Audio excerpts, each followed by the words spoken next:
Permits is the State Director for the Center for Human Rights and Accountability Project, talking about CRAN, which work on. I want to first of all commend His Excellency Governor Umoeno for being proactive.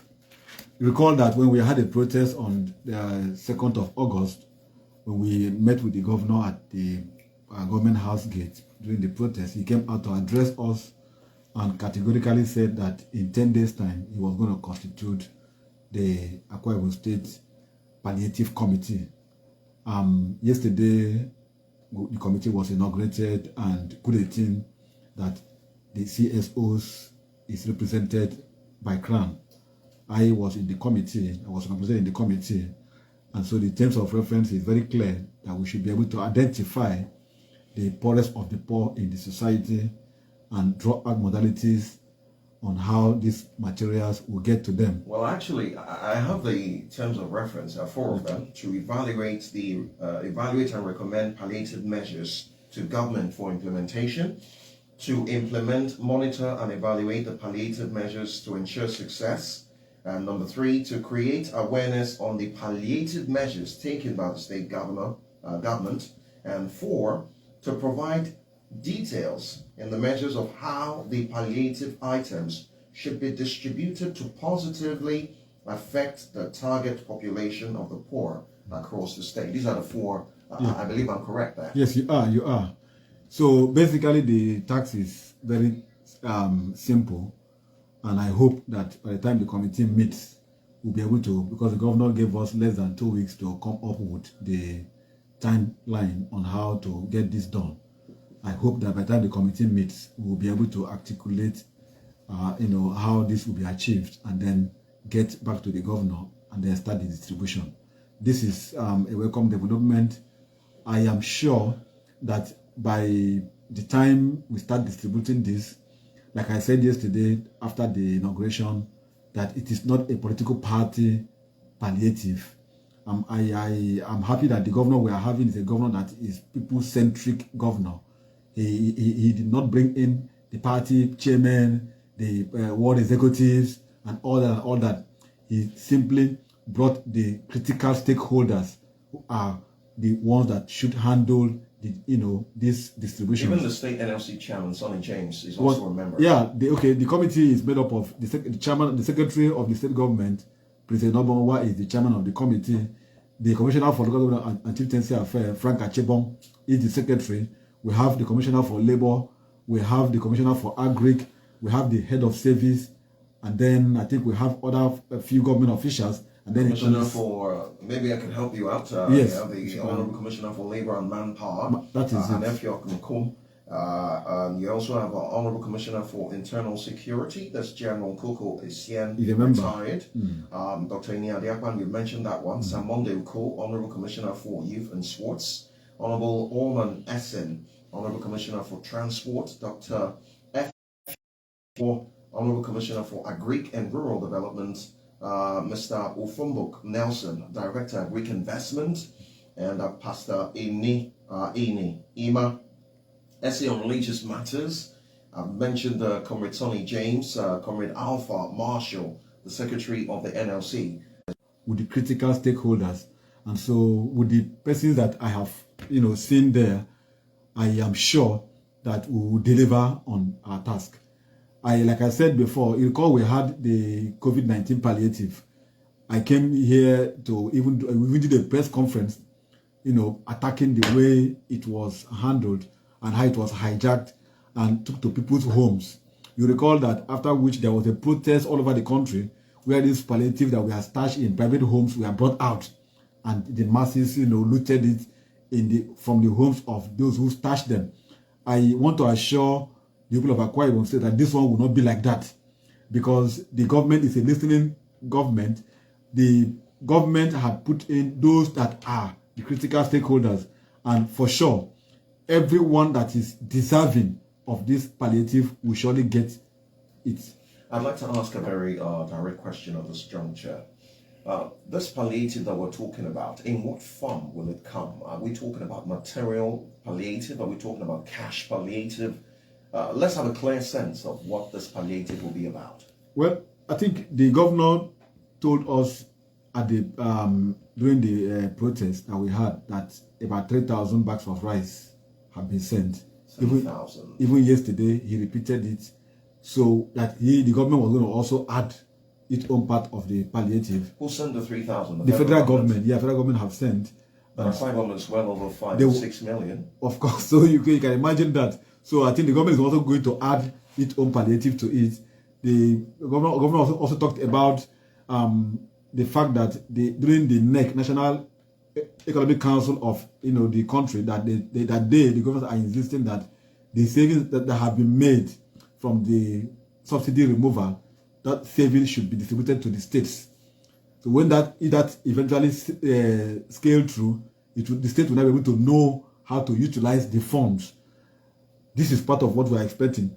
Now we are also looking at buses, because NLC had making case for that.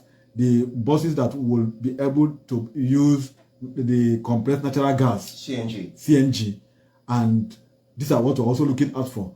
All of this, by the time the committee meets, we will now know what are available for sharing to the poorest of the poor in Akwa Ibom State. But for now, we are just guessing. Remember, you recall that the NLC met with the federal government, the president, and came out. The president has assured several times that he was going to ensure that the subsidy removal, which we have called hasty, will not impact negatively on the people of the country. Let me also ask again, this distribution of subsidy palliative package, now that a committee has been constituted, how do you intend to get to the poorest of the poor, the vulnerable? How do you intend to come up with that list, if I may ask? I have always asked myself, how do we get, because there is a list already. There was a list that was used during the COVID-19 palliative. In fact, I think the state government had to protest that the federal government, this cash transfer, the state government generally in the country had to protest. You recall part of the agreement that they had was that let the state government go and generate their own list. You see, so how did we get the list? The issue we've been having is the issue of data. We don't have a clear data of who is where. That's why you keep having people, influx coming in. Our borders are open and porous. You don't know how people cross over. Like we mentioned the issue of Niger. People just walk in and walk out. You don't know who they are. And the last time I was there talking about people who are insane people moving on the street. And they said from my findings, someone even told me that sometimes they are being brought from other neighboring states and dumped them in Akwa Ibom. And so our borders are too porous. We are sharing boundaries with Abia State, with River State, with Cross River, and all of these boundaries are just open, no checks. People moving and out. So it's difficult for you to be able to say this is the exact number of the poorest of the poor. But I want to be very, very categorical that by the time the committee meets and we see what they are bringing to the table, we will be able to make input to ensure that it reflects the actual poorest of the poor. Okay, I really like that, but forgive me, I'm still probing on this particular one because I'm very interested. And I was in this country, I was in Akwa Ibom during the last COVID-19 issue, and we saw what that spiraled into, and that's why I'm still probing on this matter. In ascertaining persons who are eligible to get this palliatives, this succor, as it were, don't you think it'd be better if you had non-politicians involved in this, so that it does not become a political settlement for their, for their cohorts and friends? Because if we had the real person, say for example, are the traditional institutions a part of this? Because they're supposed to know the people in their domain. Okay, is it part of what led to the hijack of the COVID-19 palliative materials was because it was politicized ab initio. The program was already programmed to fail from the inception of the program. They brought in the religious leaders, traditional institutions, political parties, all of them joined. And so you now see a House member who did not do empowerment to his constituents using that material to go and do empowerment. You now see someone who has not been able to reach out to his people since he was appointed as a ESCO member in the state. Now see the opportunity to use the material to go and call his constituents and empower them. And so even in my own village, for instance, my name find itself into the list. I was in Uyo, they called me and said that you are in the list, come and get your own. I asked who put my name there. They said because they said that if my name is not there, I will cause problem. So they don't look at those who are even the mighty, those who are strong, those who are not even the poorest of the poor. But because they know that you have a voice, they put you there to avoid crisis. And I told them, take off my name. What were they sharing? A tuber of yam, they will share it into 7 and share. One, what is it called again? One, do I call it name? Is it Indomie? What do they call it? Noodles. One. A pack of, a pack. It's not the hungry man. A pack. And then they will bring a cup of rice and share. So that is what they wanted me to come all the way from Uyo to come and collect. Just because they felt that if my name is not there, I will raise issue on it. So it wasn't basically targeted at the poorest of the poor. So what I think will be done in this time around will be us being able to ascertain from the communities who are actually the poorest of the poor. I, for example, will live among people. We know them. So even if you bring list that is not the poorest of the poor, I can very simply verify. I have friends, I have contact. I will cross-check. So there will be a lot of monitoring and evaluation in the process of getting sure that make sure that the materials get to the actual people. Now, what happened in the COVID-19 palliative? The lesson that I drew from it was that the council chairmen were made to become chairmen of the committee at the local government areas. The commissioners were part of the committee. The village heads and clan heads became members of the committee. They did not put the CSO like us in it because I don't belong to any party. So at the level of the distribution, nobody to monitor, nobody to evaluate. If you are a ward chairman, you say come with your youth leader of the ward in your party, come with your village head. And then they give you 10 bags of rice, go and share. You go, villager will say, okay, let me take 5. You take 5. They share it at that level. Villager will now go take his own share and keep, and then carry 2 bags and go and share in the town square. That's what practically happened. And you could see crisis in virtually every community.